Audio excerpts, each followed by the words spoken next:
Well, we'll see what happens with China. We would love to be able to work a deal. They've really taken advantage of our country for a long period of time. They've ripped us off beyond nobody. How people stood for it, sitting in my position, is not even believable. And we're talking about many presidents, not just a couple. But they did, and all we're doing is putting it back in shape. We're resetting the table.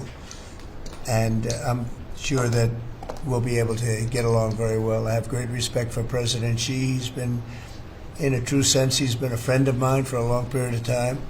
And I think that we'll end up working out something that's very good for both countries. I look forward to it. Mr. President, China retaliated today by reducing the number of American films that can be shown there. What's your reaction to them now targeting cultural exports from the United States? I think I've heard of worse things.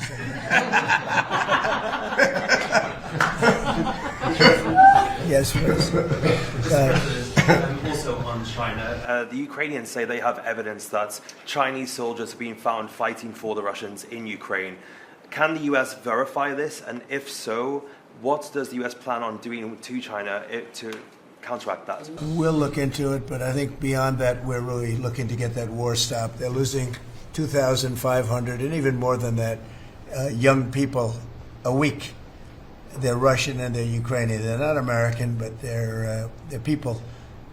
And we're seeing if we can get it stopped. And I think we're making progress. I appreciate the ballerina who was released. It was at the request of a very good friend of all of ours, actually.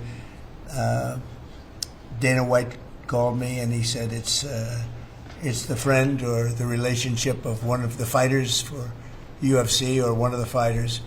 And Dana's an incredible guy, and we spoke to President Putin about it, and they made a deal. They released the young ballerina, and she is now out, and that was good, so we appreciate that. We hope that we're going to be able to make a deal relatively soon with Russia and Ukraine to stop the fighting. It's so senseless. It's such a horrible thing. It would have never happened if I were president, but it did happen, and we were given that card. And I think we're going to get it. I think we're going to get it stopped. Got to get going.